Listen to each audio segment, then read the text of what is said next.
Your production costs are all the costs of getting your product to market, including the cost of cleaning up after yourself, which was a lesson we were all supposed to have learned in kindergarten.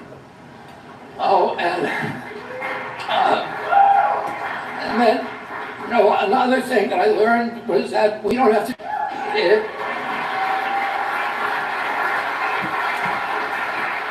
If we want to measure our economy, and this is how we ought to be measuring it, based upon how it produces jobs and the dignity of jobs over the generation, over good environmental protection on the other.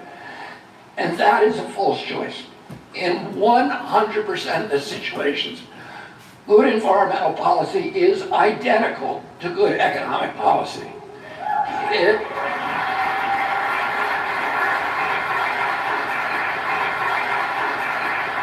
If we want to measure our economy, and this is how we ought to be measuring it, based upon how it produces jobs and the dignity of jobs over the generation, over the long term, and how it preserves the value of the assets of our community. If, on the other hand, we want to do what the big polluters want us to do with Monsanto and Syngenta and all the Cargill and all the other, which is to treat the planet as if, and Hawaii, as if it's a business in liquidation, convert our natural resources to cash as quickly as possible, have a few years of pollution-based prosperity, we can generate an instantaneous cash flow. And we can make a few people billionaires by impoverishing the rest of us. But our children are going to pay for our joyride. And they're going to pay for it with denuded landscapes and poor health and huge cleanup costs that are going to amplify over time and that they'll never be able to pay. Environmental injury is deficit spending. It's a way of loading the cost of our generation's prosperity onto the backs of our children. And one of the things that I've done over my 40 years as an environmental advocate is to constantly go around and confront this argument that an investment in our environment is a diminishment of our nation's wealth. It doesn't diminish our wealth. It's an investment in infrastructure. The same as investing in telecommunications or road construction. It's an investment we have to make if we're going to ensure the economic vitality of our generation and future generations. And, we're not protecting nature for the sake of the fishes or the birds. We're protecting it for our own sake because nature enriches us. The fishes and birds enrich us by their existence. The same way,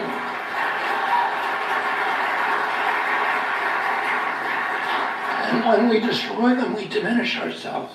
Same thing. There's probably not that many of you who've ever actually seen the Mona Lisa hanging in the Louvre. But you know that if somebody destroyed that, all of us would be diminished in some way. And when we destroy a species that we can't create, that only God can create, it diminishes all of humanity. And nature is our infrastructure. It is the landscapes that we share, the shared resources, those things that cannot be reduced to private property ownership, what we call the commons, the fishes, the birds, the wildlife, the wilderness, the public lands, the rivers, the aquifers, the shorelines, those things by their nature are owned by all the people. Well, those are the things that link us to our past, to our history, to the 20,000 generations of human beings who lived before there were laptops, and link us to our culture, to our literature, and ultimately to God. And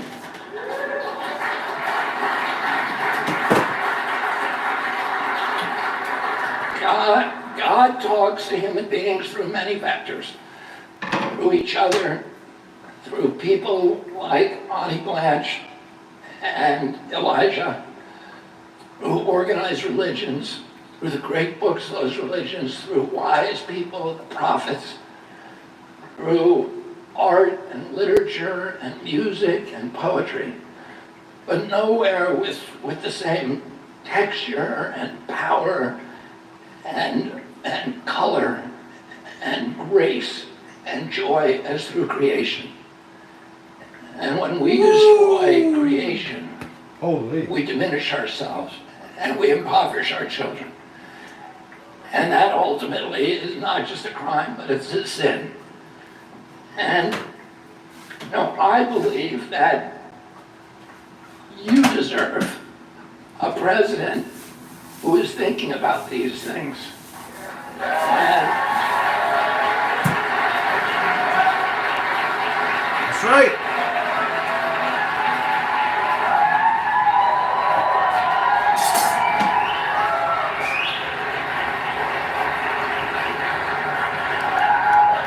And who's thinking about, how to get our kids into houses and considers that the biggest national emergency, and who's thinking about the chronic disease epidemic that is now debilitated 60% of our young people.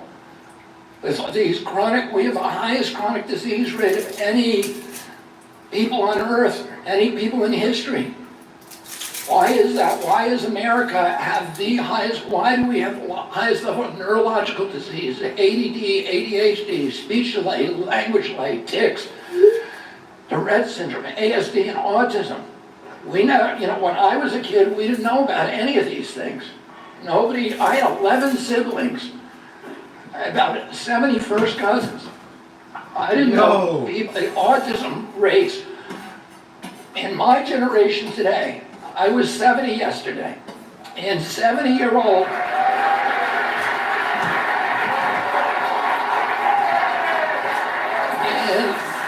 in 70-year-old men, the autism rate today is 1 in 10,000. This is for full-blown autism, which means non-verbal, non-toilet trained, head banging, stimming, toe walking, hand flapping, all the stereotypical behavior, 1 in 10,000. In my kids' generation, it's 1 in every 34 kids. Why is nobody asking what happened? Why isn't NIH, why is not that the epidemic, the pandemic that we're worried about? What should I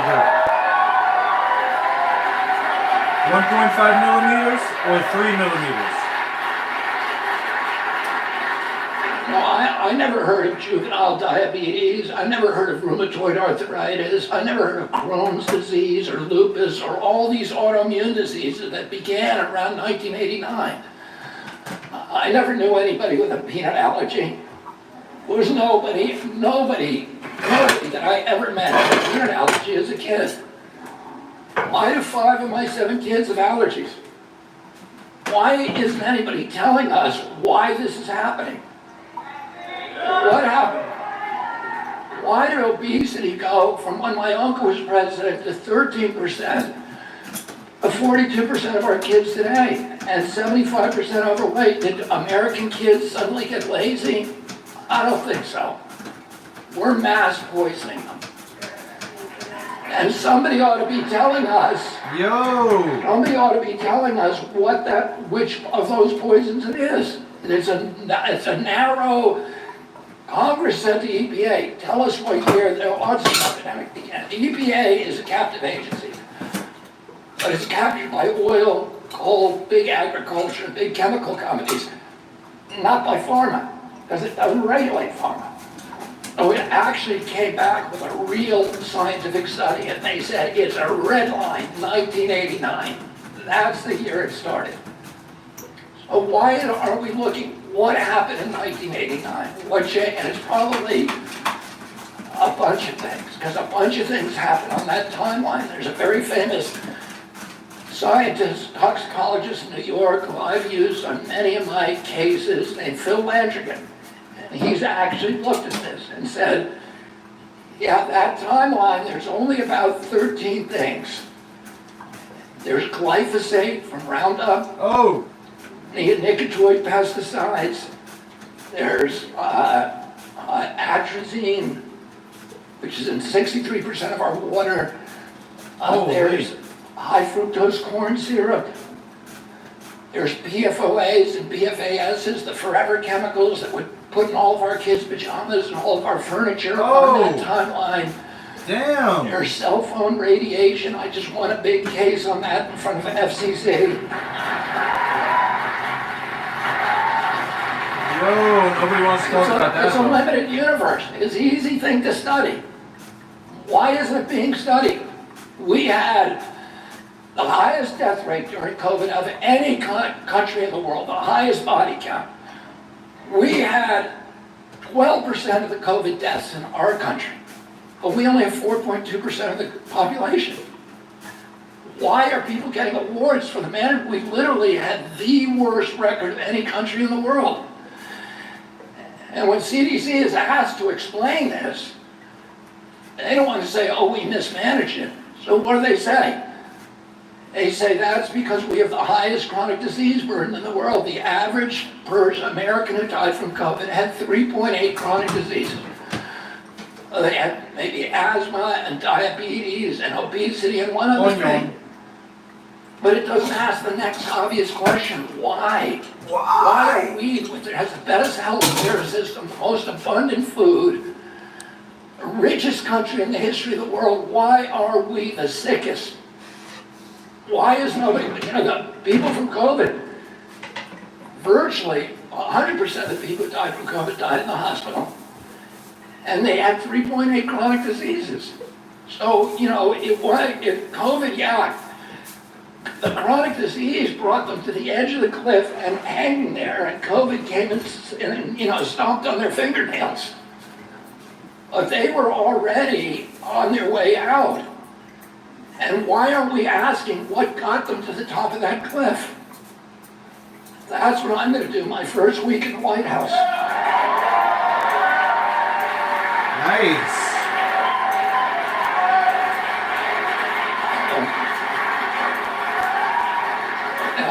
I'm running out of time, so I'm gonna say this. I said when I made my announcement 8 months ago in Boston, I said the polarization that is now destroying our country is more toxic than any time in the Civil War, and it's orchestrated.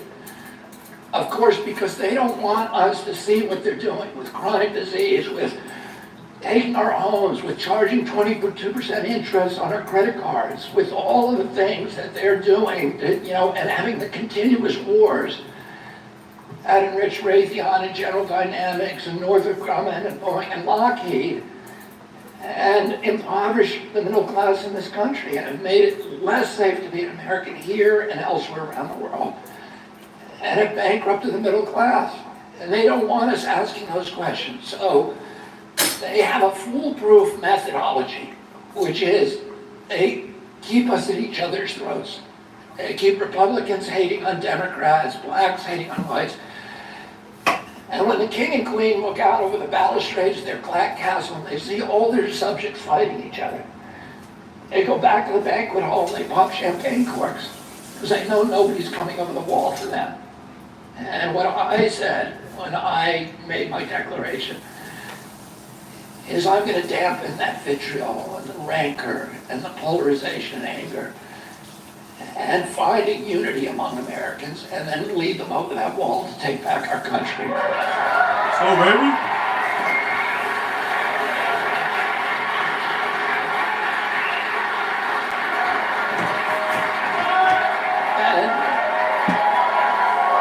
Okay. We're going to go with the Julian now. And what I found, when Cheryl was talking about it, what we found is that I tried to identify the values that we all have in common, rather than focus on these cultural issues that keep us all at each other's throats. And it's like the jangling keys. They keep saying, look at the keys over here while they're robbing the bank over here. And the keys is the rancor and the hatred that they're generating, against ourselves. And so I'm trying to find the values that we share in common, rather than focusing on these little issues. And what I found is that those landscapes that are occupied by our common interests are so much bigger than the little things upon which we disagree. Everybody in our country wants to take care of our veterans. Nobody likes the fact that the wives of veterans are eating in soup kitchens. Everybody wants us to have the best education system in the world, and we can have that. We need school choice, we need charter schools or public schools, and we need to be able to, people need outright to choose the best education for their kids. Nobody wants the Mexican drug cartels running U.S. border policy.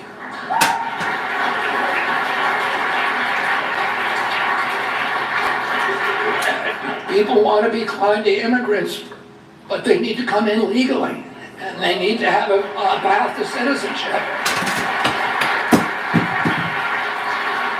And we need secure borders like every other nation in the world. We can't exist without them.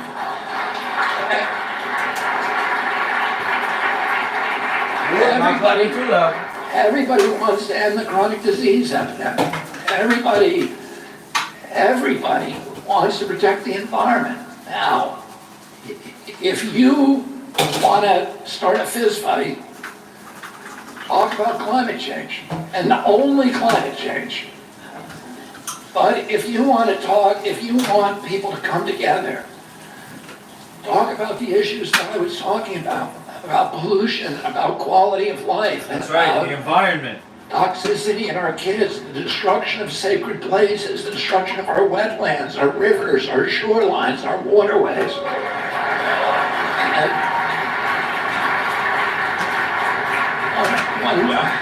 When I was fighting in Flint, Michigan, to clean up the water supply, we had Hell's Angels standing shoulder to shoulder with urban blacks because nobody wants toxicity in their water. And you don't have to believe a line on the ground. By the way, I believe climate is existential, but I know a lot of people don't believe that, and I'm okay with that. I'm not going to force you to believe something that you don't want to. And a lot of people saw during COVID how international crises are used by powerful elites to clamp down controls and shift wealth upward. And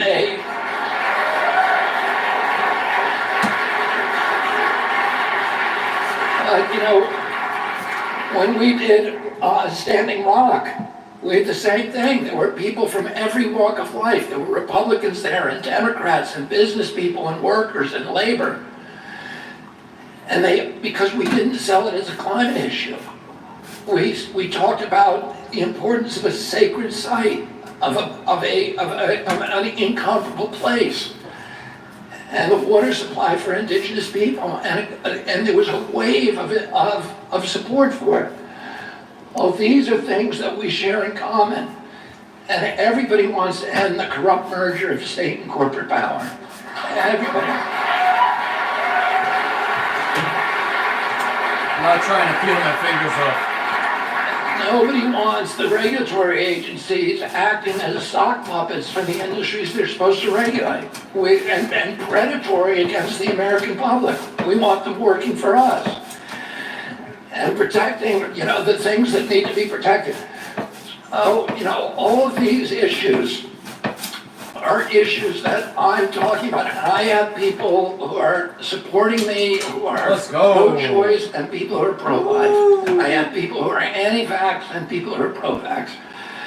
No. And I have Republicans and Democrats and independents. And they're all people who say, I don't need my candidate to be 100%, but I want somebody who's going to tell the truth to me.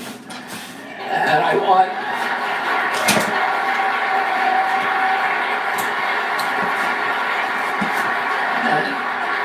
And I want somebody who's going to listen to me and treat me with respect.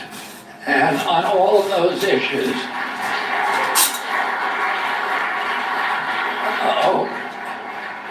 yeah, buddy. I know how to do this. I know how to fix this. And all these politicians come in saying, I'm going to drain the swamp.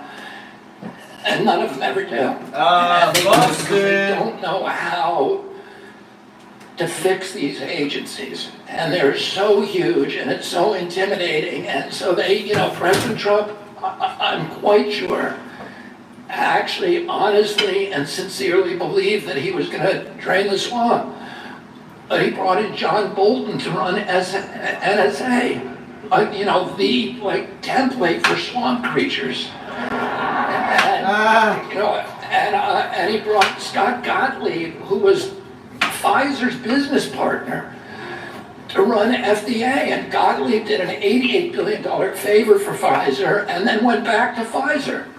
So that is the swamp. If you look at every one of the agencies, they did the same thing. He did it, Biden did it, they all do it. Because they're scared of the agencies. Because they know at every level of that agency, there's some guy who can commit a civil disobedience that's going to embarrass the president. So they want to put somebody from the industry in charge who will make sure not to make waves. And it perpetuates this corrupt system. And I'm not going to do that. I've spent 40 years suing these agencies. I've sued almost every one of them. That's what I'm talking about.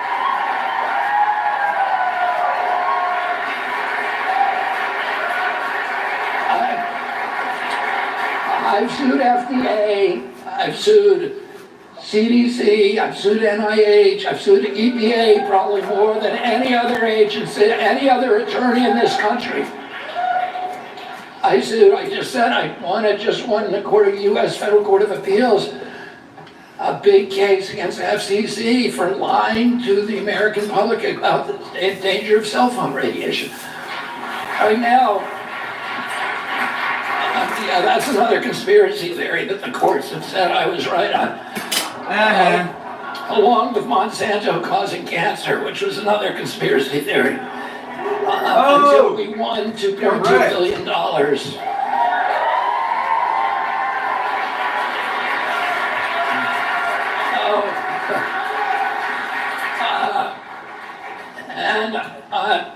And I have,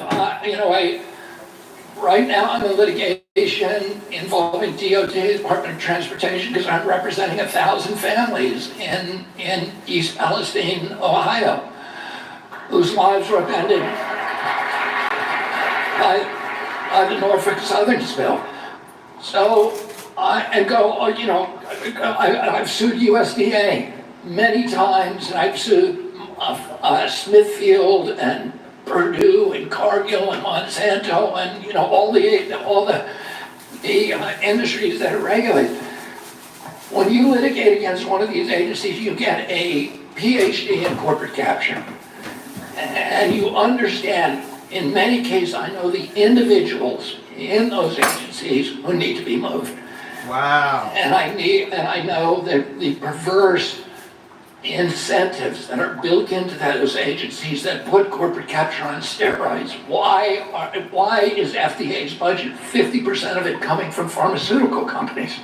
Now, why can NIH scientists collect lifetime royalties on any drug that they work on? That then goes to the pharmaceutical industry. They're supposed to be looking for problems in those drugs. But they're paying for their boat and their alimony and their mortgages and their kids' education with the money. So they're turning a blind eye to the bad news. Holy. And you can design a study that looks at only the good stuff, and that's what they do. And so, I know how to unravel you. I have a PhD in unraveling corporate capture, and I can't wait to start doing it.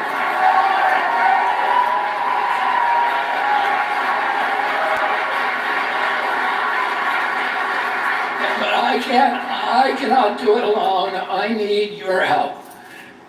And before I close, I'm gonna say this, that I'm gonna do a selfie line after this.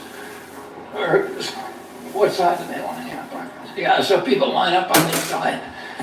I take a selfie with everybody here. We're going to do it, and we're going to do it very quickly. We did 600 people in Charleston in 23 minutes. I can't have a long conversation with you, but I hope to meet each one of you. And I ask you to join this army help me get the signatures that I need here in Hawaii. Go to our website, Kennedy24.com. If you can give anything, give $7 for my 70th birthday. Oh, tonight the more people we get, even small donations, it makes a huge impression. Last quarter, we beat both Trump and Biden in terms of donations, but more importantly, the number of people who have donated to my campaign, and the press takes notice of that. And then the people that I do really well with are young people, independents, people who look at podcasts and who get their news from long-form interviews. The cohort that I do worst with is the cohort I should be doing best with, baby boomers. Because they all remember Camelot and the Kennedy administration. But they, unfortunately, they get their news from CNN, MSNBC, and the networks. And if you're living in that information ecosystem, well, if I got my news from that information bubble, I'd have a very low opinion of myself. We need all you young people to convert your parents and get them, wear a button, wear a t-shirt, put a lawn sign up, and when an old person my age says, why are you voting for that conspiracy theorist, that anti-science? Say to them, just listen to 10 minutes of Aubrey Marcus or Joe Rogan or Lex Friedman. Yeah! What I'm talking about. And we find we have a really high conversion rate. I don't have to get all of them. I just have to get a few more of them between now and the next 10 months. So please go out and convert your parents, and I will. And what I said, when I announced, and I'll say to you now, if you give me a sword and some ground to stand on, I will take your country back for you. Thank you all very much. God bless you. God bless Hawaii. Mahalo. Mahalo. Give it up for Mr. Robert F. Kennedy Jr. Okay, really? That part was a little unnecessary. Yeah, buddy.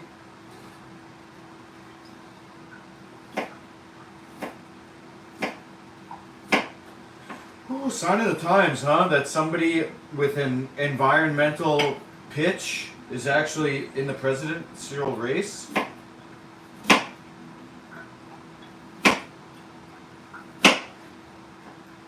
It's pretty wild, huh? Somebody who's not an oil mangate like the Bushes. Somebody who's not a corporate stooge like Trump. Somebody who's not otherwise bought and paid for and a puppet who has no original thought of his own like Biden.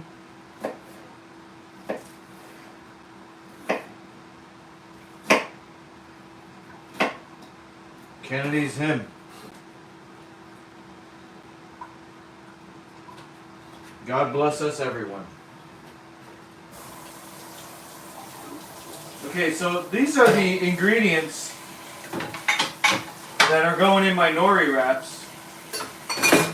Nothing crazy. I got a few different flavors, I guess. There's 2 roots. The 2 roots are white radish, aka daikon radish, and red onion. No, sorry, yellow onion. Also have dandelion green and pear. The pear is going to give it a little bit of a sweetness, and those are the fillings of the wrap. So what I'm going to do now is make the spread that goes on the wrap, and then I'll do a bit of plating. so you can see. Hold on, fuck this up. Trying to put this thing back together. What did I do?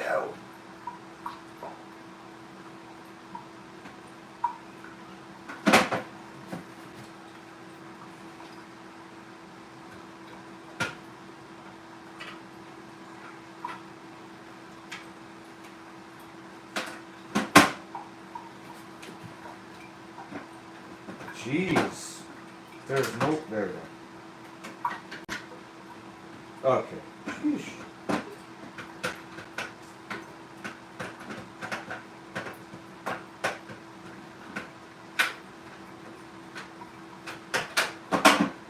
Sheesh. Okay. Quick cleanup. It really don't have to do any scrubbing. And that's obviously a bonus in the kitchen, but I'll tell you what, that's a bonus in your intestine as well, because it's very similar. This recipe being so healthy and water rich, full of fiber, you're not going to be struggling to poop.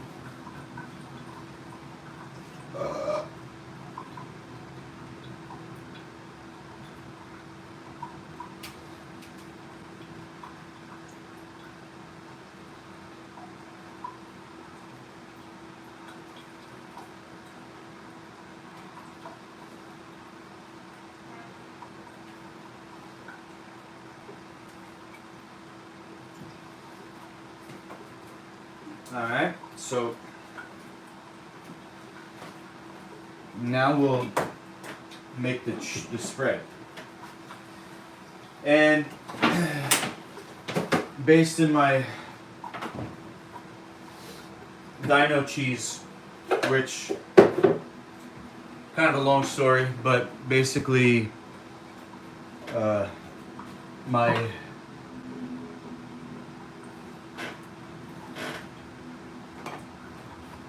my brain injury from Ultimate Fighting brought me into the care of Dr. David Jubb. At the time he was in California, and I went out to study with him, and he put me on a nutritional program to heal my brain, or to help my brain heal.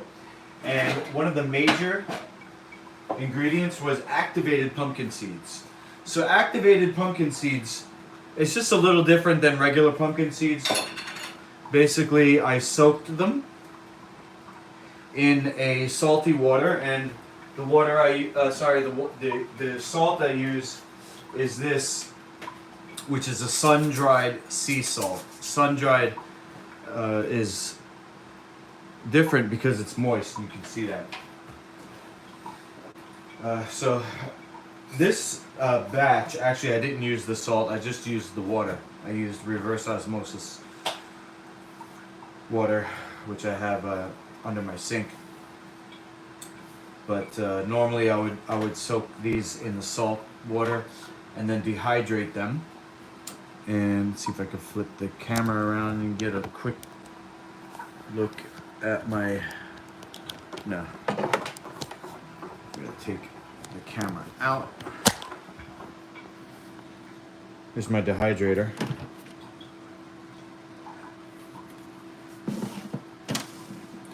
So the soaking of the pumpkin seeds activates them, and then when you dehydrate them, they remain activated. So you can look into it, look up living food, raw food, life food is the certification that I have from Dr. Jubb. Life Food Certified. I've got some other recipes. But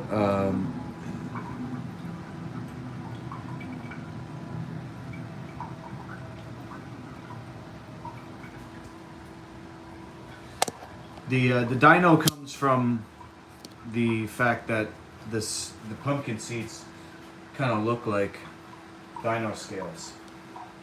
So the first Where did I do it then? I just had literally had. Oh, here we go. The first recipe was a salty activated pumpkin seed. I call them dino scales. I've since began to blend them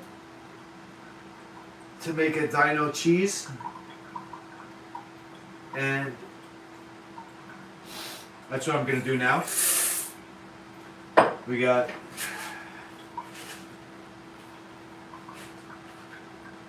1.5 cups, just because that's what I had left over from the other recipe I'm making, which is called Dino Coins. Okay. Dino Coins is another recipe using the pumpkin seeds, but it's got a white chocolate. I'll make that recipe at another time. Here's 1 tablespoon of the salt. Okay.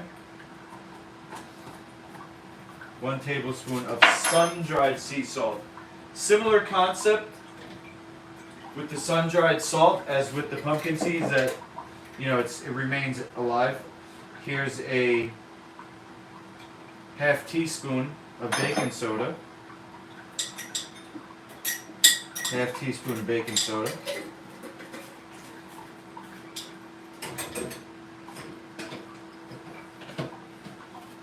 Got some other stuff here. We're gonna go tablespoon of yeast, 2 tablespoons of yeast,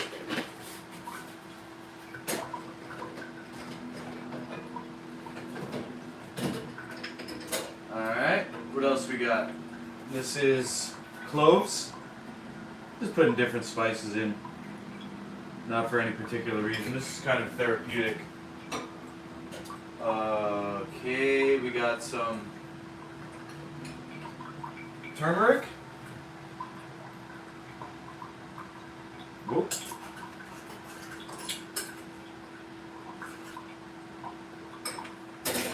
Here's a winner. Habanero powder. Ho ho! Habanero. I gotta measure this, because I will. Ooh. As soon as I smell it, boom, in the face.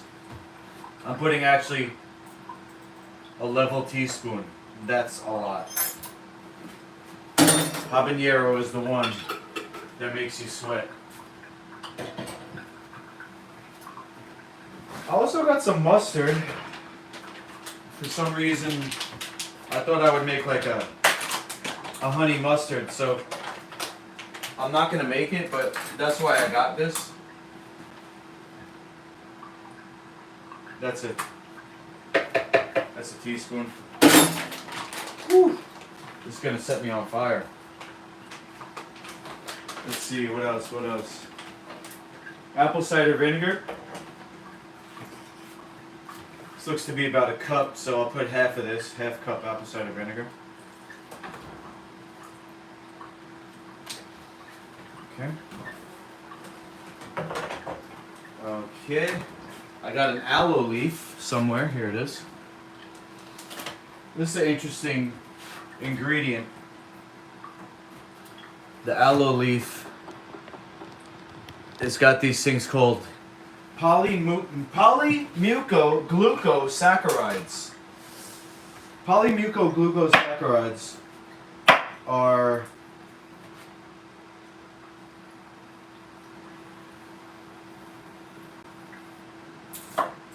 so healthy for your gut. And this recipe having those in there. Let's see, how much should I use? I'm not going to use this whole thing. I'll save this. Because aloe is powerful. And when I say powerful, I mean it has the ability to take over a recipe. So, look up polymucoglucosaccharides and get back to me. I think what it does is builds the microbiota. So you have a mucosal lining of the intestine where all the healthy bacteria live, and that's what this builds. It's a, I believe it's a protein. It's a protein sugar, or a combination of protein and sugar. Man, that smells good though. I think it's the yeast that's not so good. Don't cut like me.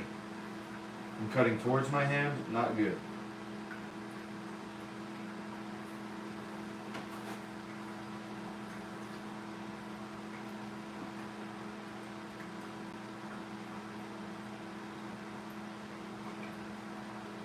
I got this today instead of Irish moss.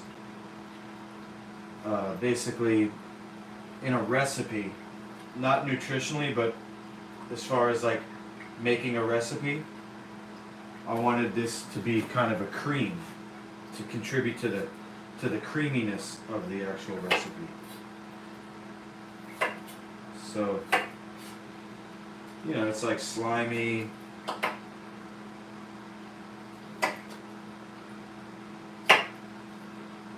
Watery, slimy and watery.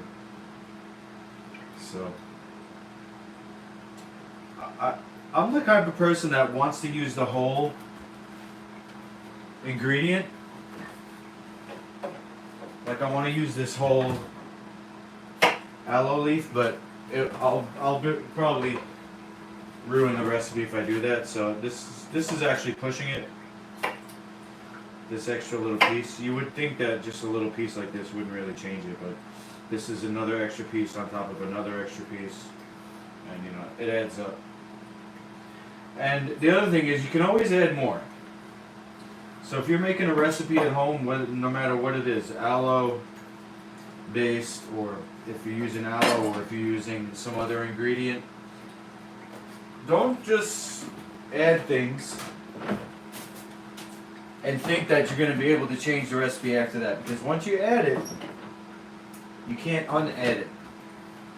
Especially if it's blended, right? Then you got to try to catch up. You got to like try and adjust the ratios by adding more of the other stuff, and it's just never works out because the blender's only so big, blah blah blah. So don't do what I did. Always start with less than what you think you can manage, and then you can always add more. That's what my Italian teacher taught me. My Italian chef teacher, my mom. And I think she learned it from her grandma. My great grandma. So it's it's legit. Alright, so we got everything. I am gonna put a little lecithin in it. I got some sunflower lecithin, and what I'll do is I don't even know how to use this ingredient, but I'm gonna start with a tablespoon. I'm pretty sure it's just gonna blend everything together. And we're gonna also add a little water off camera. We got the reverse osmosis, and we're going to go 1 Mississippi, 2 Mississippi, 3 Mississippi. Because, I don't know why, just because. Because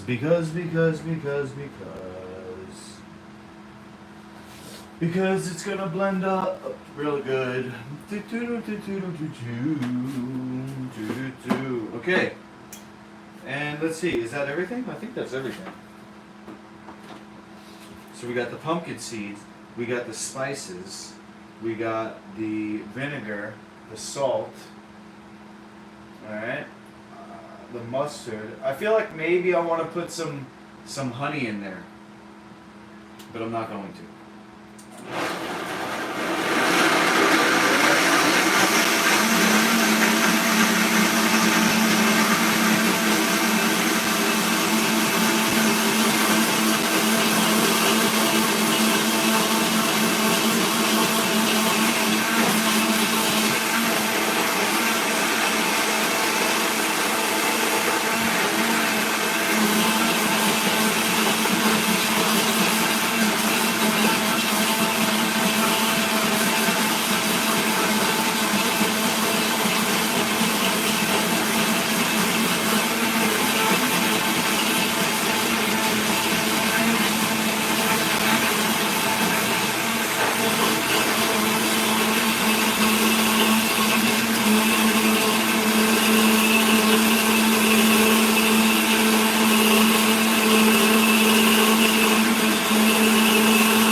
lucked out on that one.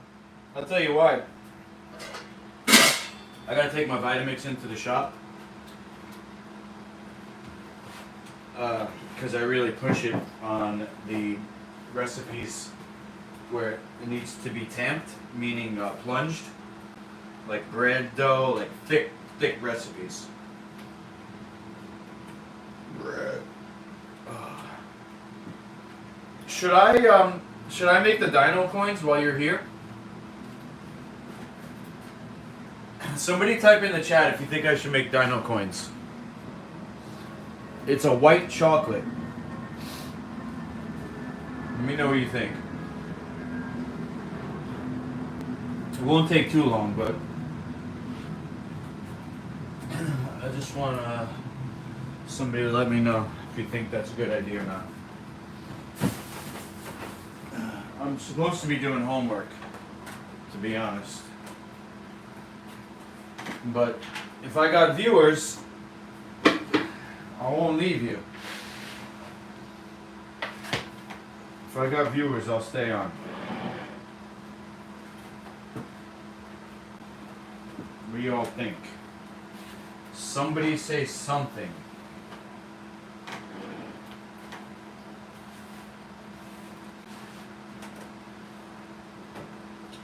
If I should stay on, say something.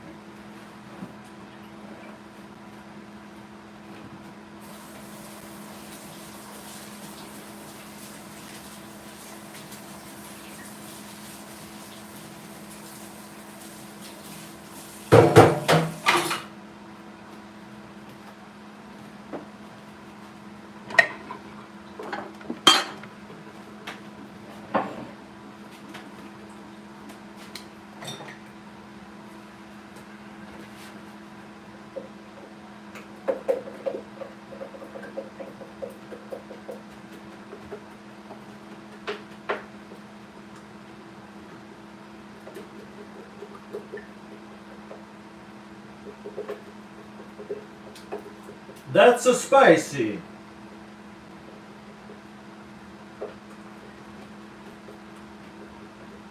That's a spicy seed sauce.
That's a spicy seed sauce.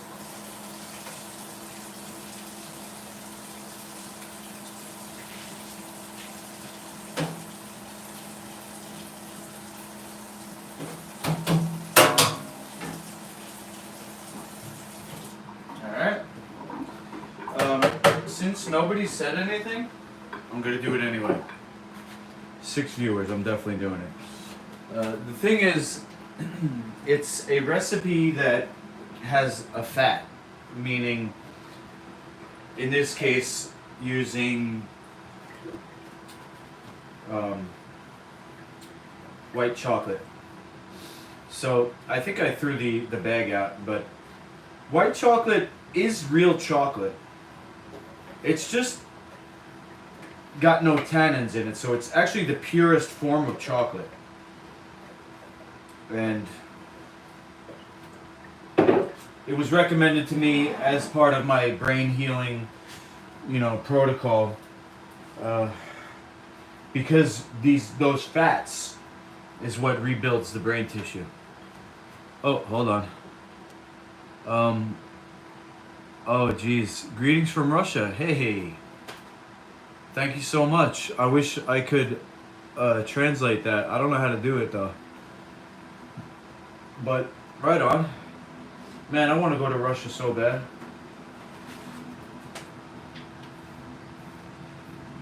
As part of my world tour. Speaking of white chocolate, right? Let's see.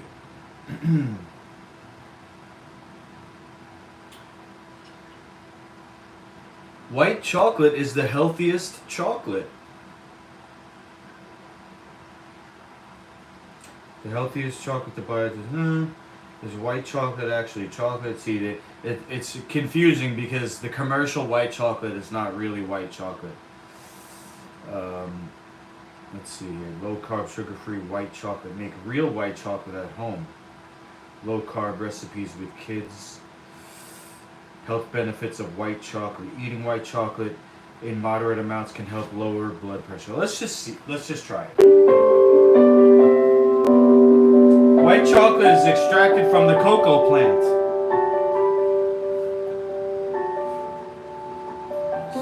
Does not contain caffeine. Oh, good, because I'm going to taste it out of the blender.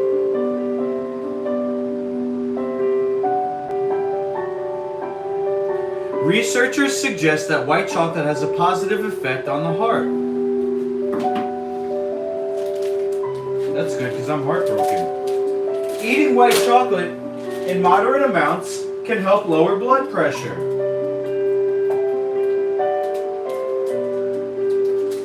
It can help increase blood flow. Yo.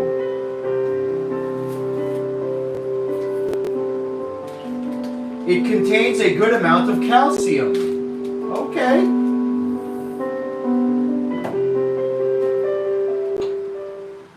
That's it. Alright. Potential health benefits of chocolate. The truth about caffeine. Oh boy. Alright. Well, YouTube's not helping me out right now, and I'm not about to do a deep dive, but I will make the recipe. The first thing is, what I'll do is I'll come over here, turn the camera to the stove, and I'll put it on low. This right here is my parents' distiller. I borrowed it because they're on vacation. I wanted to compare that to my reverse osmosis machine.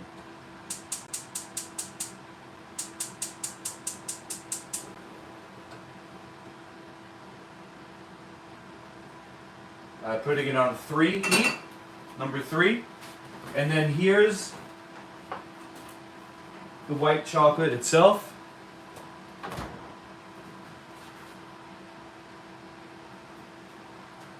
Ho ho ho. This is a really chocolatey. Ooh, can you smell that? Let me put it next to the microphone, see if you can smell it. Okay. Here's my recipe. And I'm doubling it. So it says 2 cups of white chocolate. This is 4 cups. Right onto the stove. And you know what? I'm gonna have to use this.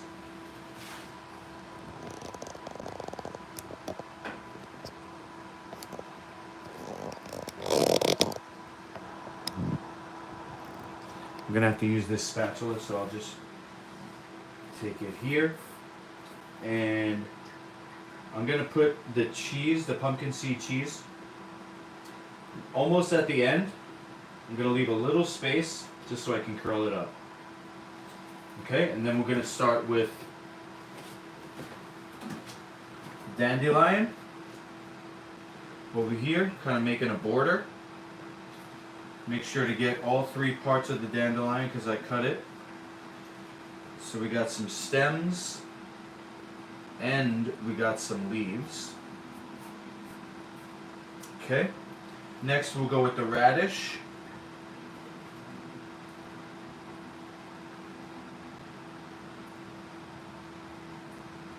Got some radish. I don't know if these are called spears, whatever you want to call them. some radish, give it a nice juicy crunch. Some onion. I like onion. I don't know about you. Some people don't like it. I like onion a lot. And the pear is what I have the least of, so I'm just going to kind of do maybe one or a double layer, and that's it. Because that's about all she wrote. Okay? So, now, let me scrape this.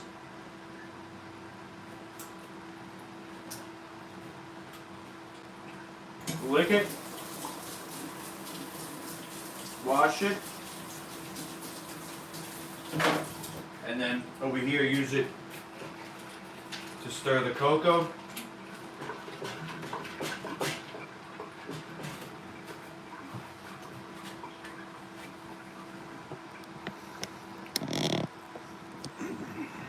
Get a little zoom here.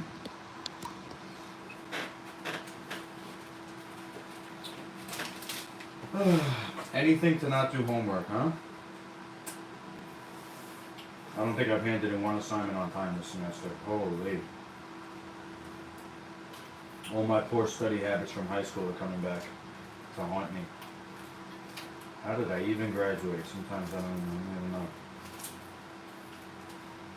But look at that. That's a big freaking wrap right there.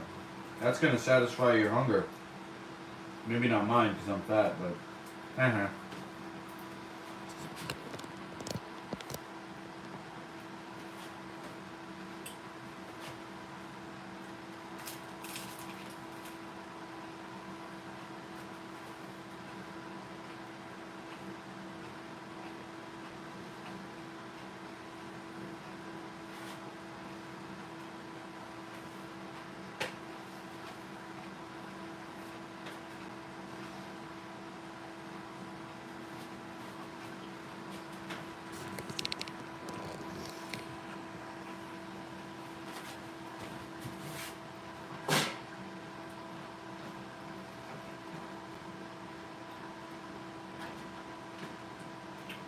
ho, hot.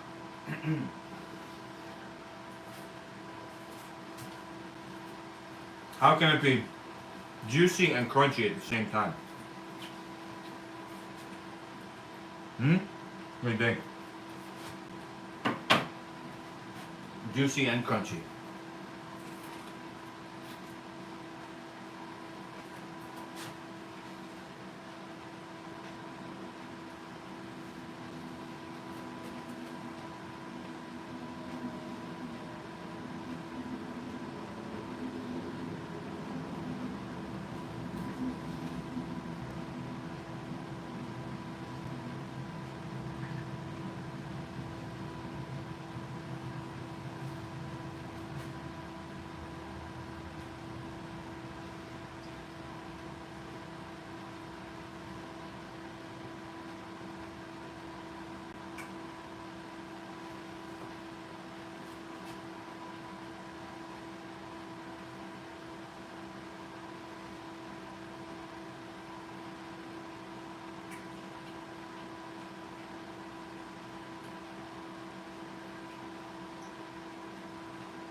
Almost done.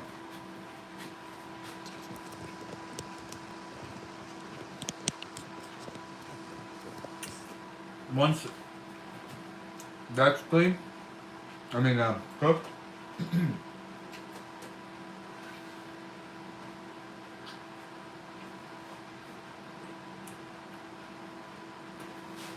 put it in here with the other ingredients, and put it in the molds.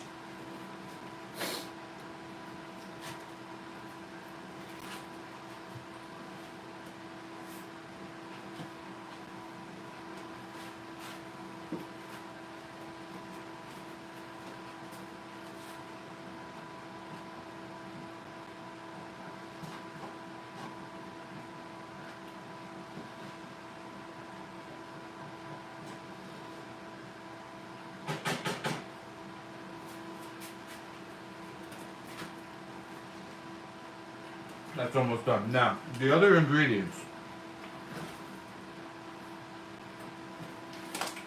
Pretty incredible if I do say so myself.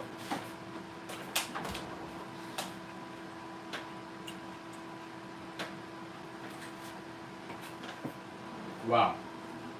That cheese is hot. Holy. Habanero powder. Now, last time I made this recipe, I used coconut sugar, but it didn't dissolve, and it was grainy. So I'm going to try this today. Hopefully it dissolves.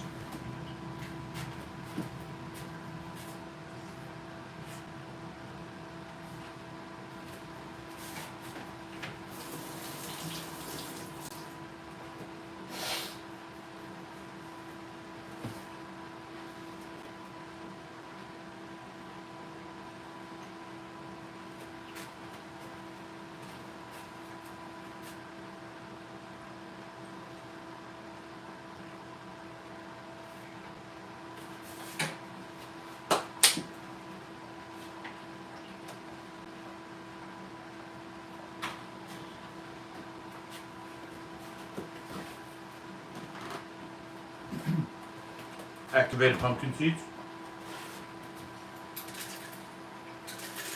This is pre-measured.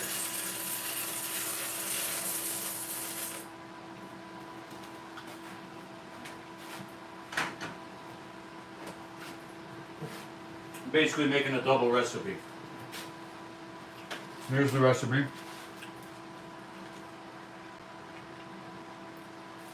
And I'm making a double. So,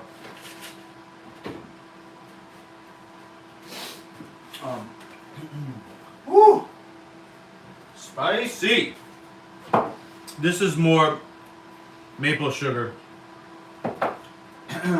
I used it in my coffee, so I needed to go get more. That's why I got these here.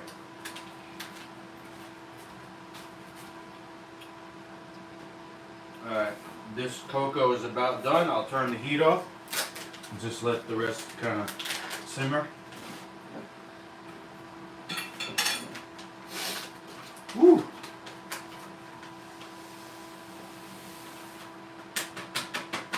Habanero powder, man, no joke. Got my nose running.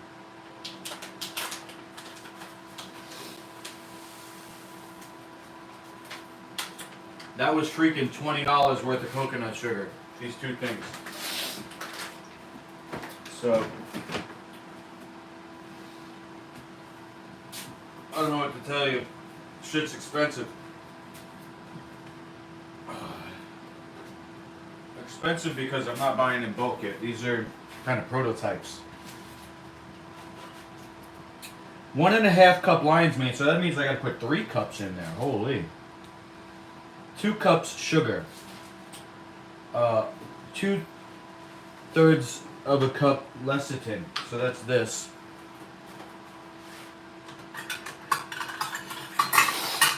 This is 1/3 of a cup. We got 1. 2/3 of a cup lecithin.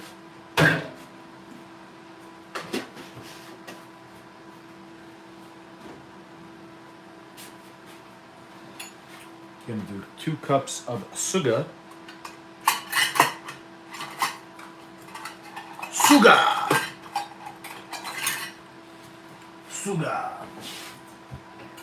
Maple sugar.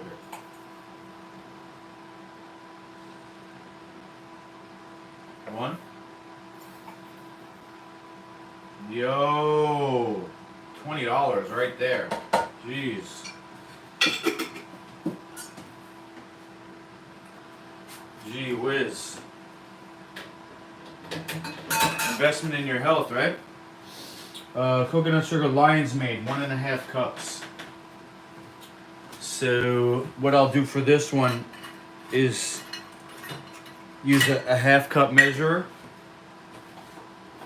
Oh no, wait a second. That's a 1 recipe, so I gotta actually do 3 cups.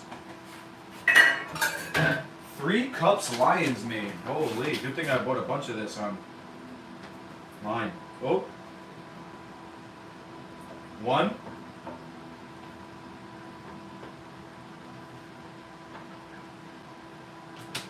We'll say that's two.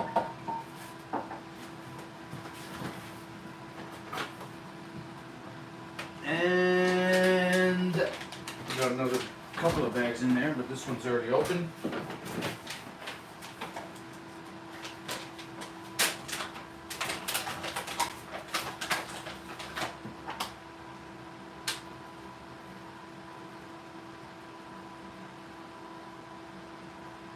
Three. Yo! So much. This blender is not gonna blend. I'm telling you right now. I put too much material in it and the blender is not gonna blend. Dang it. I messed up, guys. This is gonna be an epic fail. But there's the white chocolate. Scrape out every last little bit. And we'll just have to pray to God.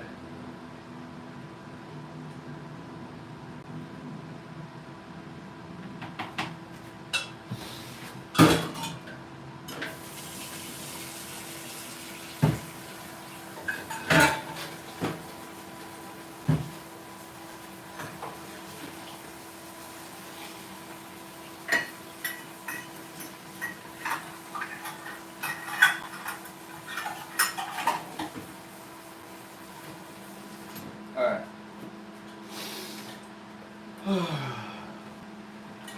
God, please blend. Please make this work out for me.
Look so good.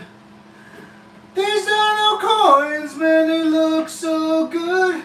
Sometimes food just tastes really good. And it looks real good. Looks so good. Hold on, you gotta see this. I gotta bring the camera in close for this one. Holy. Dino coins, man, they look so good. Sometimes recipes come out real good. This is one of those times 'cause it looks so good.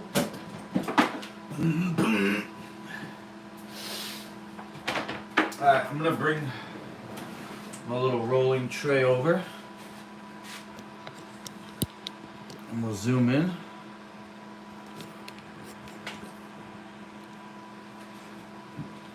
We'll get these here.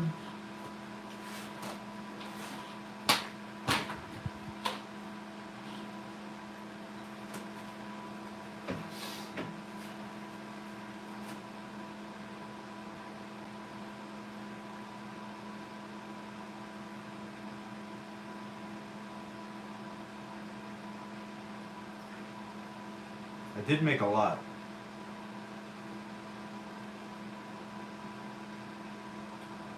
So I'm gonna have to figure out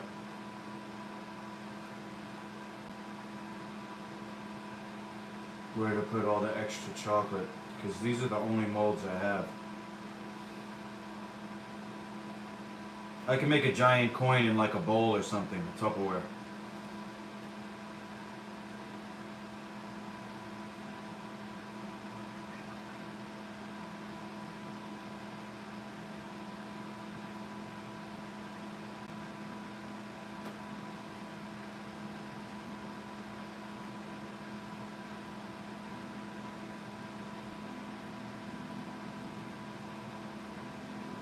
Try not to get sloppy.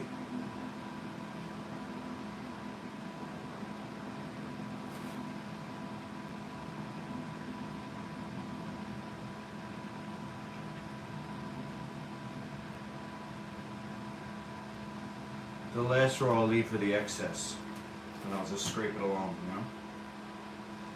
Whoa!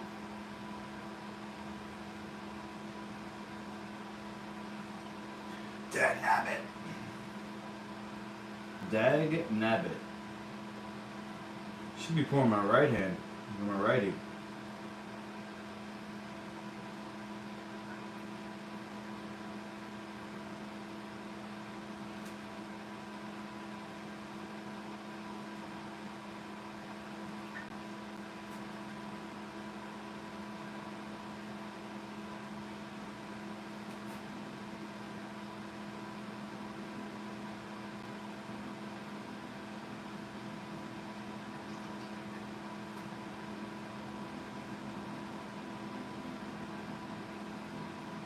Yep, buddy.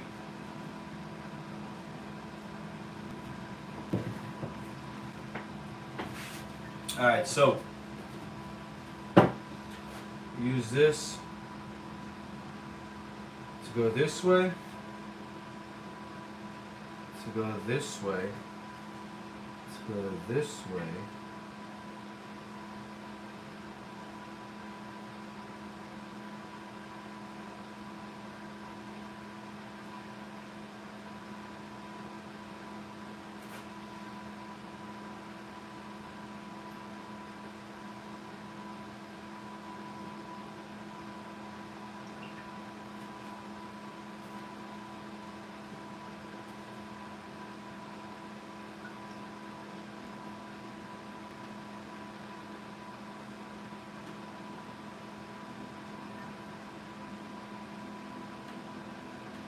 Alright.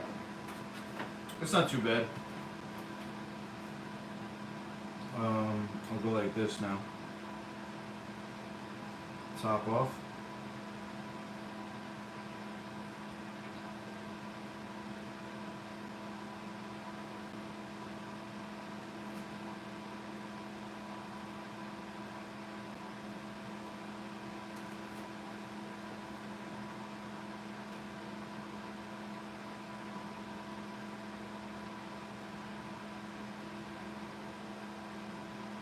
Hello. Let's see how that worked.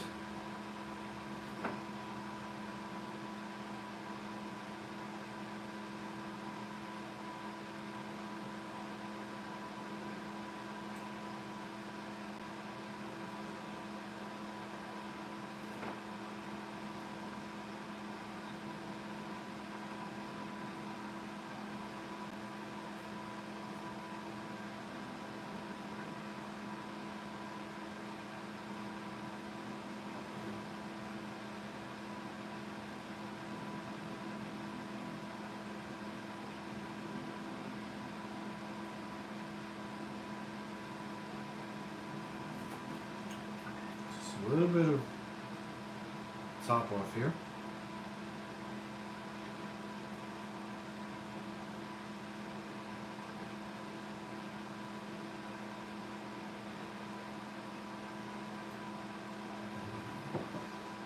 Alright, and I'll just scrape this along. And that looks to be good enough.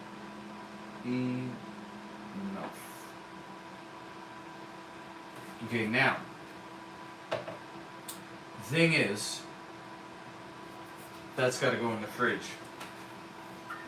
So, Janet, Luke, I just got here. What are you making? Oh, okay, so here on this side, what I made first is a veggie wrap using nori. Okay, so here's the nori. I made a cheese sauce, which is right here. I'll get a spoon.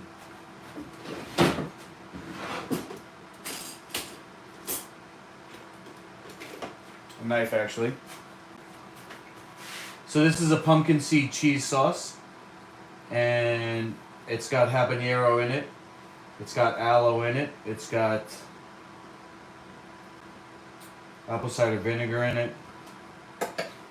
And now over here, we got dandelion.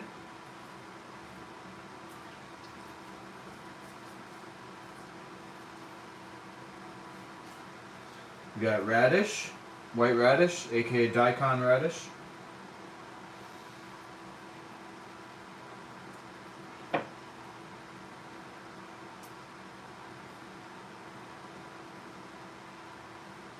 We got yellow onion. Hard to see the difference between the two. Daikon and yellow onion, both white-ish. A little more daikon there. And then here's some boss pear, the brown one. Boss pear.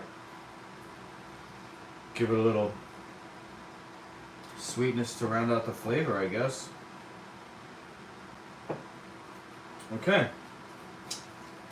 That's that. Now, over here, I'm going to wrap that up. Over here is a white chocolate coin.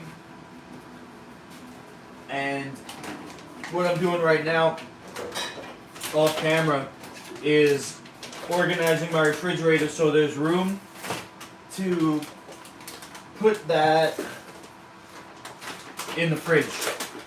Now it's at room temperature. It's not gonna melt at room temperature. I just would like it to solidify quick. So, see what we can do to get this on here without making a mess. Boom, slide it. 1, 2. Wow, nice, right? Gotta taste this. Oh yeah.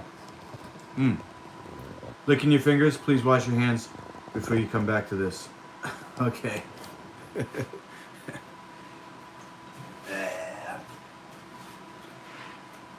Lick and dip. Alright. So that's going to solidify. This is all for personal use, A Candy. It's all for personal use. I can lick up and down. Now, what I got here, I guess I could use this. This is it's actually a mold that I was using for my buns. My dino buns, which was a cooked quinoa. I actually got some in the freezer here. This is a cooked quinoa bun. Vacuum sealed. Cooked quinoa with other things like millet, sea moss. This is not the mold that I used in it, but I originally got this for that. And it didn't really work out the way that I wanted it to, so I didn't use it. But I think this is going to be good for these coins. So, we'll do like this. And, yeah, alright. It's not perfect, but we'll work it. Yo, get in there. Get in there.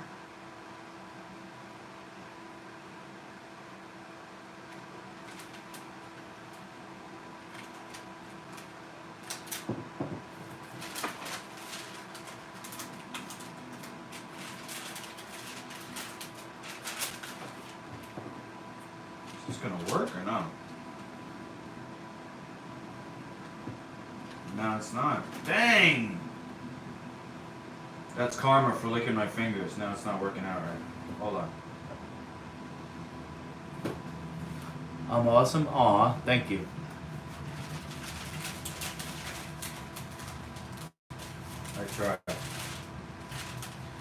I try to be my best self.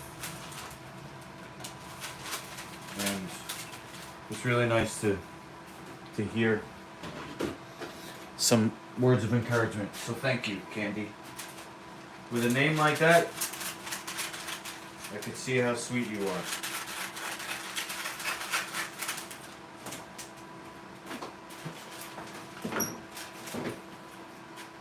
This is sweetened with maple sugar.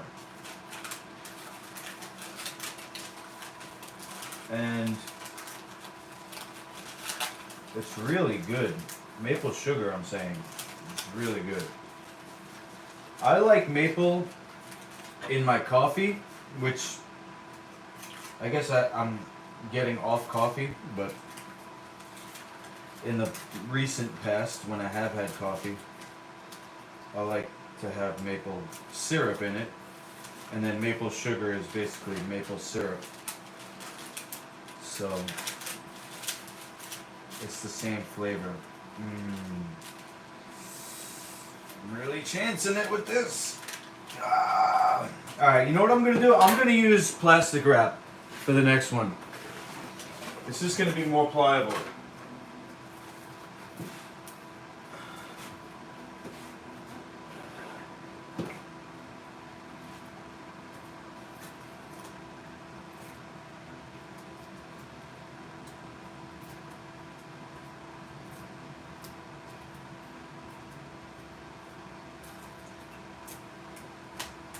But I definitely got at least 3 coins in there, so I'll spread this all the way over. And I'll leave that there, because this is probably going to pull. Give it a little dip to start. Boom!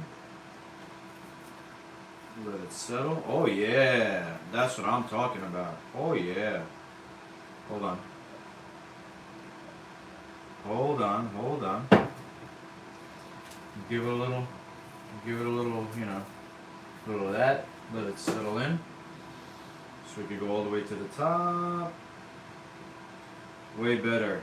Oh man. It's got those forever plastics in there though. Oh my god, I'm dying!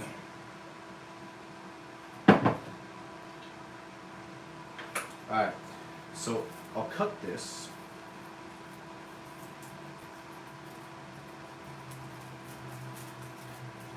I actually lied, Candy, because this isn't for personal use. I'll give this. I'll let people sample this. Don't tell on me though. Don't be a rat and tell them that I tasted it. Ah, dag. I didn't want to. Ah, dang it! That's karma again.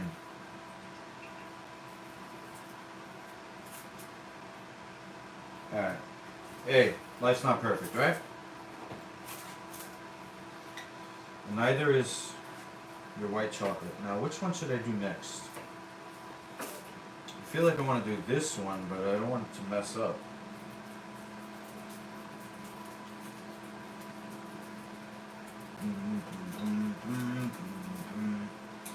Yeah! Oh, there's my fingers again. Holy. What if I wore gloves? What if I wore boxing gloves?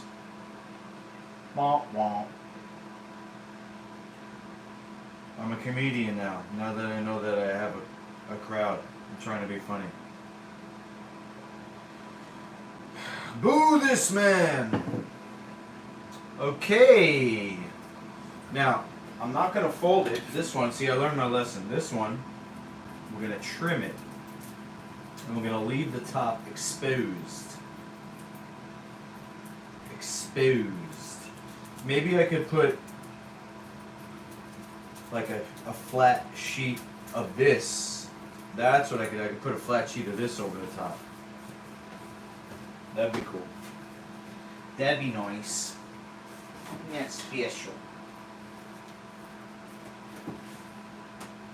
The plastic's a good idea. Hey.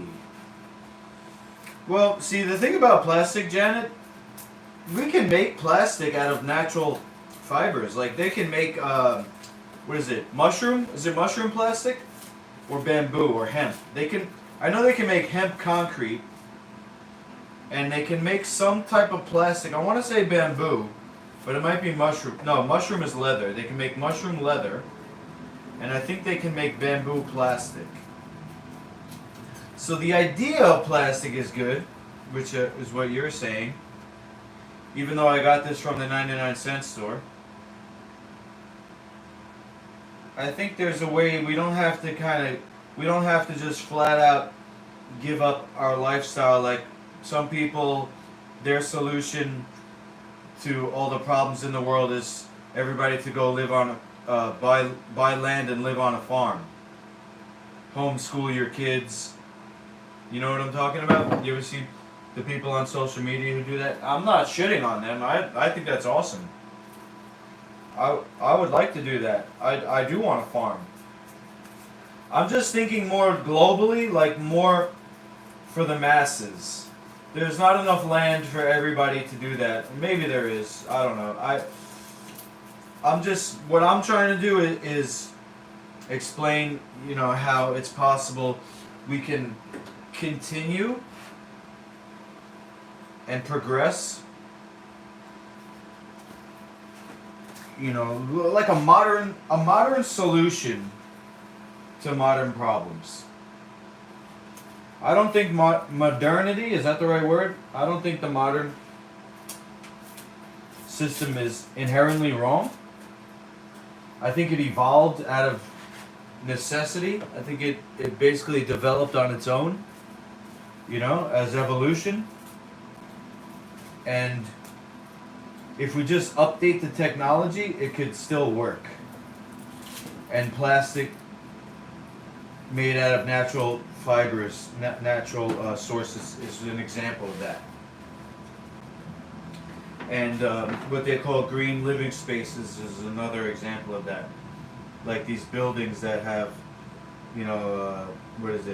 trees growing through them.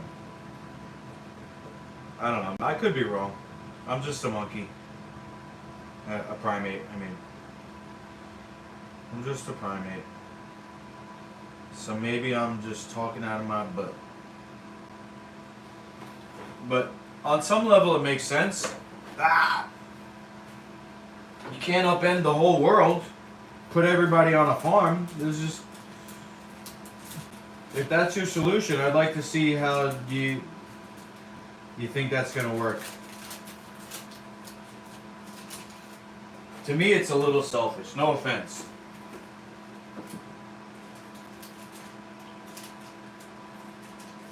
My dad told me don't run away to the mountaintop. And God does his work in the streets. Not that I'm God, it's just a metaphor. I am God in the way that everything is God. As the natives say, Great Spirit is in all things.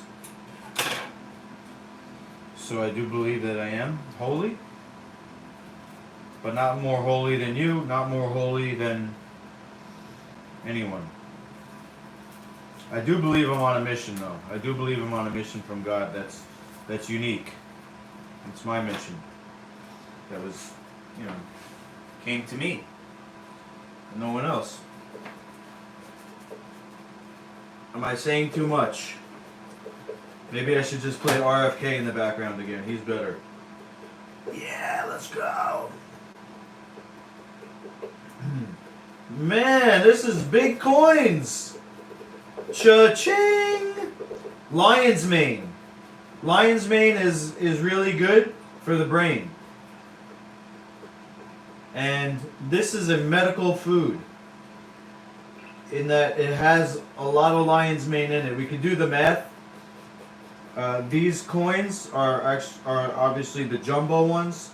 The other ones that I already put in, those are more like, I would say maybe the single serving. This would be maybe for a party, a cake. I'm gonna have to eat this part.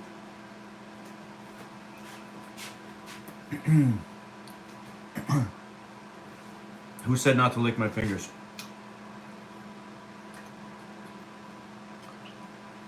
Is that gross? My tongue?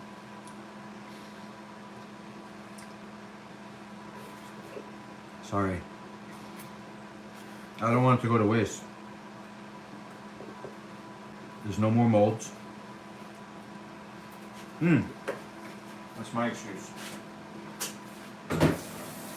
Alright. Put it in the sink with some soap and hot water. And now I'm gonna eat the rest of my dinner. Oh, wait a minute. We gotta put this in the fridge.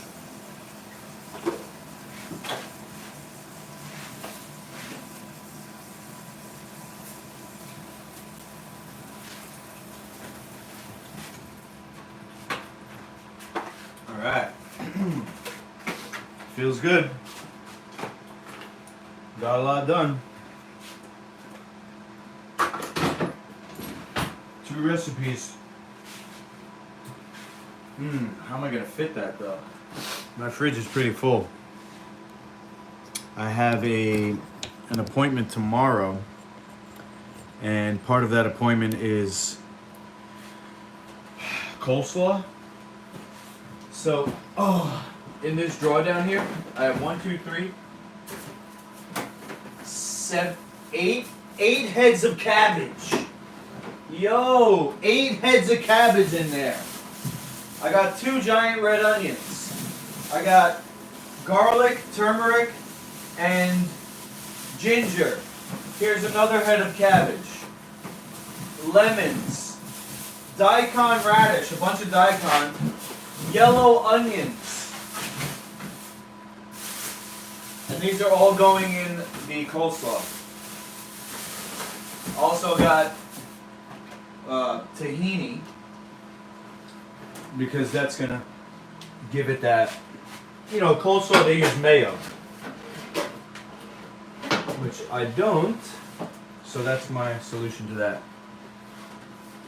Alright.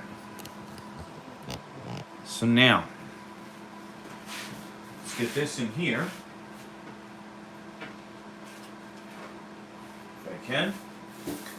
I'm gonna go this way.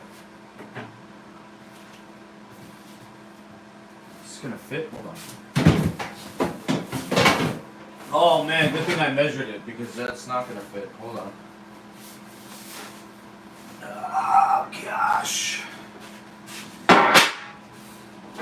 Oh yeah.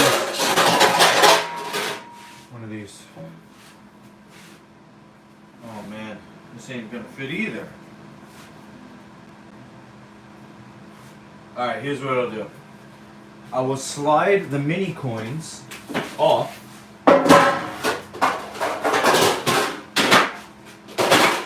Slide the mini coins off. What's in the chocolate recipe? Okay, now what you can do, since you're on YouTube, scroll backwards and you can see me make it. But here it is, and I did a double recipe, so multiply everything by 2 and put it in the Vitamix. You gotta melt the white chocolate, and then lion's mane mushroom powder.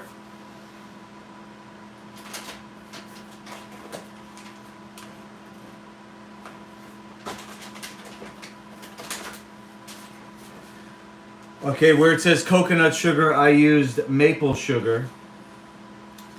Activated pumpkin seeds, these were soaked for 8 to 12 hours and then dehydrated in my Excalibur dehydrator down here. And then 2/3 of a cup sunflower lecithin. Don't steal my recipe! No, I'm just kidding. So, we'll slide. Oh shoot, no, because fuck. Dang. I'm not gonna do this. I wonder.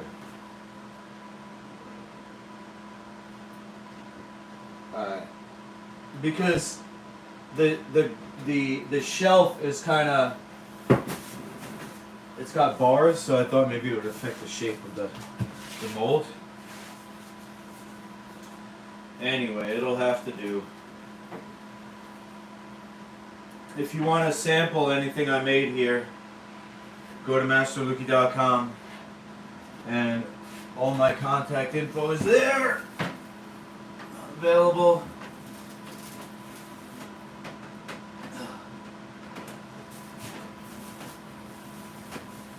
Come on, dude, get in there. Is that it? What happened? Now we'll just shut. Yeah! I appreciate you being you and being your real self. I may have to admit to making this, licking the spoon as long as I'm done with it. You gotta sample it, hey Candy. You gotta sample it. Before you serve anything to anybody, you have to sample it.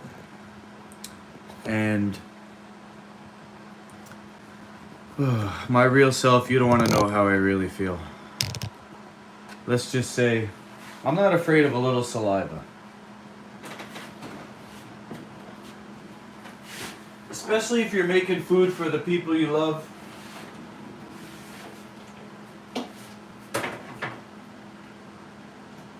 But I get what you're saying, especially because I do want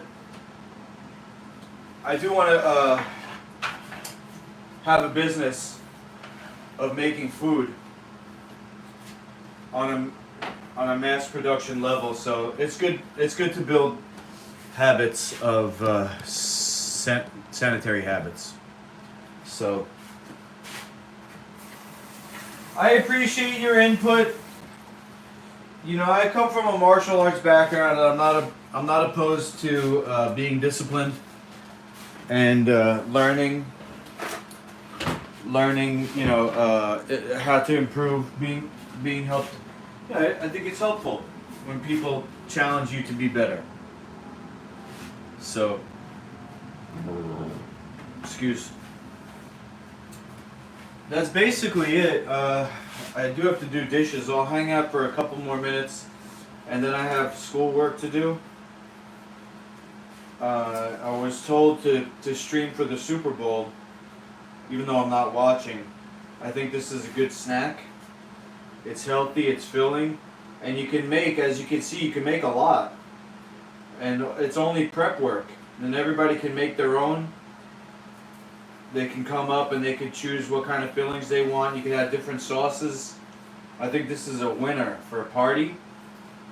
And nori is so easy to turn into a wrap.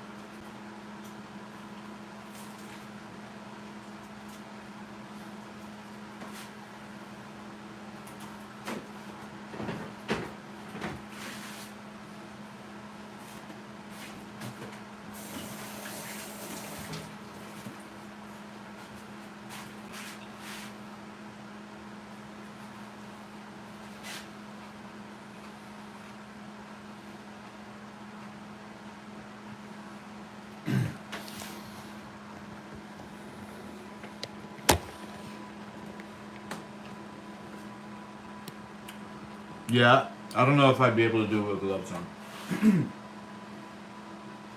You subscribe, Janet. Thank you very much. I have a certification that nobody else has. So my recipes are pretty unique. The thing is that I also do cleansing and fasting. So I don't stream a lot of recipes, but I will try to. Especially if I'm able to make food for other people, I'll stream that. Like tomorrow, I'm gonna fill this bowl.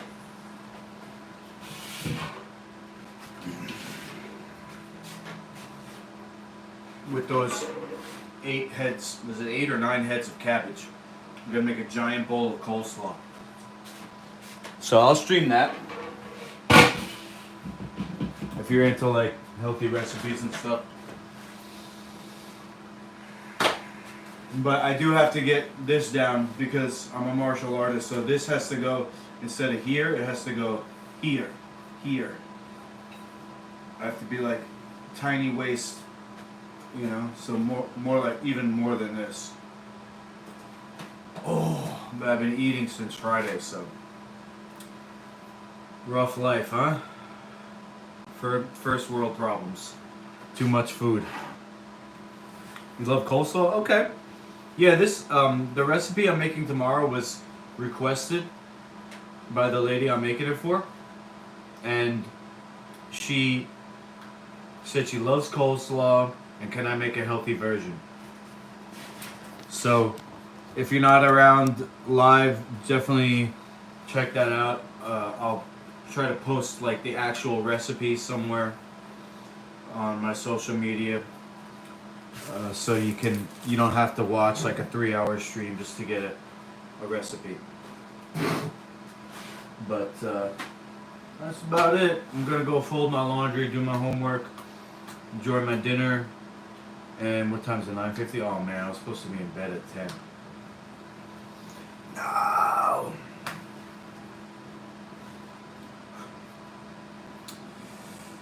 More first world problems, right? Artificial light keeping you up. Well, I guess what I can say to that is that before anything physical happens, there's a change in energy. So that I'm putting it out into the universe that I'm going to be going to bed at 10 and waking up at 6. So I get my 8 hours because, you know, I want to be healthy looking as a health coach. I want to get this to be healthy. And that's from not sleeping enough and eating too much. So basically, I'll just say one more thing. Basically, the intestine, when you're sleeping, it presses on the kidneys. And this is the kidneys. When you look at somebody's face, this is the kidneys. This is the heart, this is the stomach, this is the large intestine.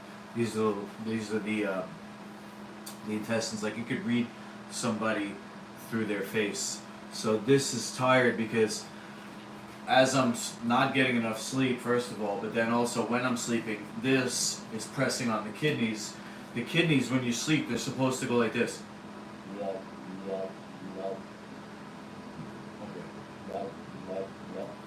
They're like energy generators. So over the past 2006, almost 20 years, holy. I met Dr. Jubb in 2006. Over the last almost 20 years, I've been cleansing and I'm pretty cleaned out, but now I actually have to stay cleaned out. But you might not be up to that level yet. The first thing would be to clean up your menu. If you have any questions, it could be about coleslaw, it could be about any recipe that you love. I make pizza, I make ice cream, we got sushi, we got tacos, I make fries out of squash. You can make an air fried squash that's like fries. And I have a couple of free recipe books, one that I made, and the even better one is, I just email it to you.